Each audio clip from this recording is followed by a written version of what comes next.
नमस्कार, मी Rajratna Jondhale. Top news मराठीमध्ये आपलं स्वागत. राज्यात विधानसभा निवडणुकीची घोषणा झाल्यानंतर महायुती आणि महाविकास आघाडीमध्ये जागा वाटपावरून जोरदार बैठका सुरू आहेत. बीड जिल्ह्यातील परळी विधानसभा मतदारसंघ हा मुंडे घराण्याचा बालेकिल्ला समजला जातो. परंतु नुकत्याच पार पडलेल्या लोकसभा निवडणुकीत भाजपाच्या उमेदवार पंकजा मुंडेंचा या ठिकाणी जरांगे फॅक्टरमुळे शरद पवार गटाचे बजरंग सोनवणे यांनी धक्कादायक पराभव केला. त्यानंतर परळी विधानसभा मतदारसंघाची सध्याची राजकीय गणितं कशी आहेत पाहूयात. बीड जिल्हा हा मुख्यतः भाजपाचे दिवंगत नेते आणि महाराष्ट्राचे माजी उपमुख्यमंत्री गोपीनाथ मुंडे यांचा बालेकिल्ला समजला जातो. गोपीनाथ मुंडेंनी याच मतदारसंघातून निवडून येत महाराष्ट्रात भारतीय जनता पक्षाचं नेतृत्व केलं. या मतदारसंघात गोपीनाथ मुंडेंना मानणारा मोठा वर्ग आहे. मागील परळीतील 3 विधानसभा निवडणुकांमध्ये या ठिकाणी 2 वेळा भाजपाने तर 1 वेळा राष्ट्रवादी काँग्रेस पक्षाने विजय मिळवला.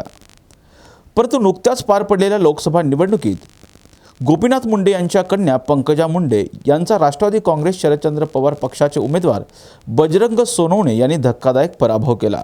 महाराष्ट्रात मराठा समाजाला ओबीसीमधून आरक्षण मिळावं यासाठी मनोज जरांगे पाटील हे मागील वर्षभरापासून आंदोलन करत आहेत. त्यामुळे सध्या राज्यात मराठा विरुद्ध ओबीसी असा संघर्ष सुरू आहे.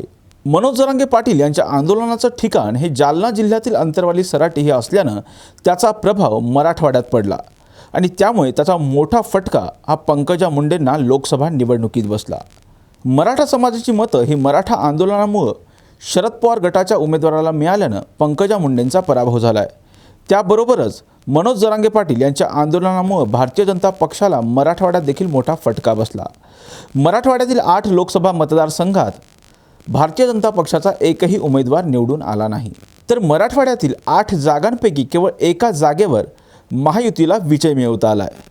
त्यामुळे जरांगे फॅक्टरचा इम्पॅक्ट हा आगामी विधानसभा निवडणुकीत बसणार एवढं निश्चित आहे. त्यामुळे ओबीसी समाजाला आकर्षित करण्यासाठी महायुतीकडून विधान परिषदेवर पंकजा मुंडेंची निवड करण्यात आली. अर्थात पंकजा मुंडेंचा परळी हा पारंपरिक मतदारसंघ. मागील विधानसभा निवडणुकीत पंकजा मुंडेंचा त्यांचेच चुलत बंधू असणारे राष्ट्रवादी अजित पवार गटाचे नेते धनंजय मुंडे यांनी पराभव केला. सध्या राष्ट्रवादी अजित पवार गट, शिंदेची शिवसेना आणि भारतीय जनता पक्ष यांच्यात महायुती असल्यानं परळीची जागा विद्यमान आमदार असणाऱ्या धनंजय मुंडेंना मिळणार हे जवळपास निश्चित आहे. त्यामुळे आता परळीत मुंडे बंधू आणि भगिनी एकत्र आलेत. मुंडे घराण्याला मानणारा मोठा वर्ग हा परळीत आहे. धनंजय मुंडे सत्ताधारी आमदार आणि कृषी मंत्री आहेत. त्यामुळे मतदारसंघाच्या विकास कामांसाठी करोडोंचा निधी धनंजय मुंडेंनी परळीत आणला आहे. त्यात लाडकी बहीण सारखी सक्सेसफुल योजना फायद्याची ठरली आहे आणि त्यामुळे महायुती एकत्र लढणार असल्यानं भाजपा आणि शिंदेची ताकदसुद्धा धनंजय मुंडेंना मिळणार आहे.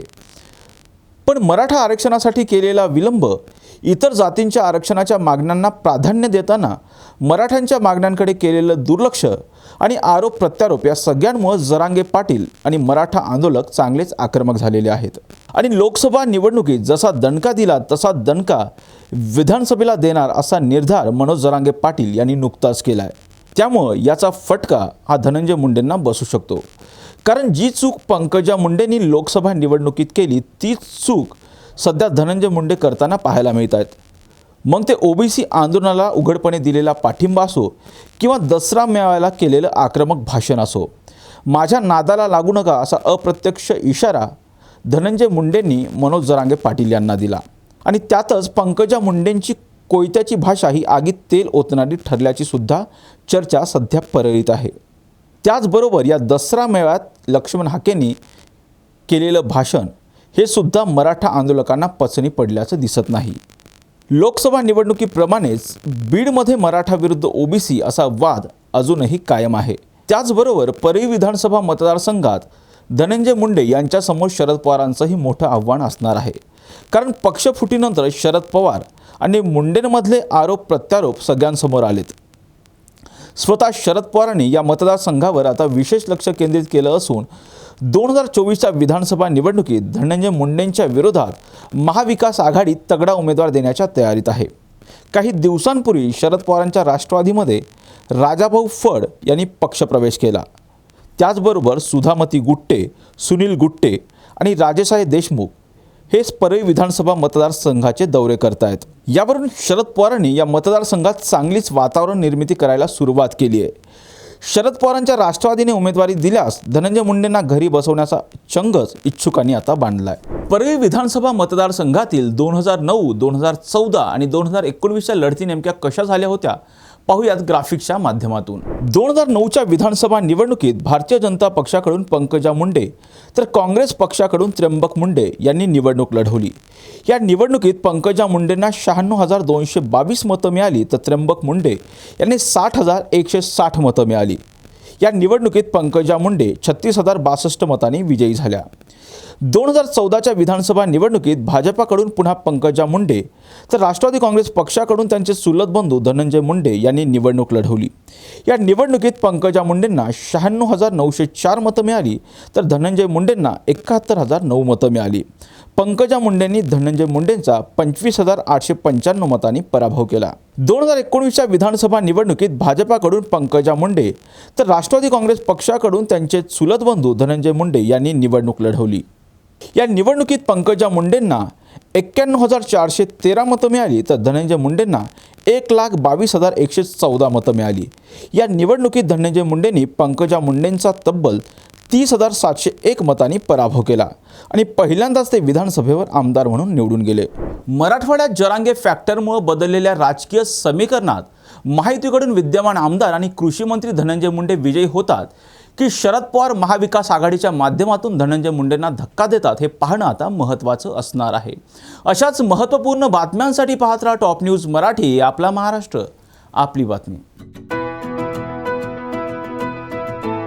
25 वर्षांचा प्रदीर्घ अनुभव व अत्याधुनिक तंत्रज्ञान यांनी सुसज्ज असे पुण्यातील आकाश आय क्लिनिक व लेझर सेंटर। रोबोटिक पद्धतीने वेदनारहित मोतीबिंदू शस्त्रक्रिया, तेही विना टाका व विना इंजेक्शन। मेडिक्लेमची सुविधा व सेम डे डिस्चार्ज। लेसिक लेझरने चष्म्यापासून कायमची मुक्ती फक्त 10 मिनिटात। काचबिंदू, रेटिना, ड्राय आय, मायोपिया अशा अनेक डोळ्यांच्या विकारांवर उपचार म्हणजेच आकाश आय क्लिनिक आणि laser centre.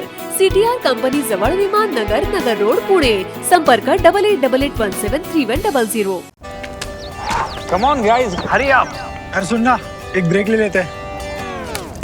Guys, I'm telling you, तुम लोगों को सही से ट्रैकिंग नहीं आता। But that's okay, you can learn. रोज का ढक्कन देना। तो ये रेड वाला है, सही वाला देना। अबे ढक्कन, पहले तो सही पानी पीना।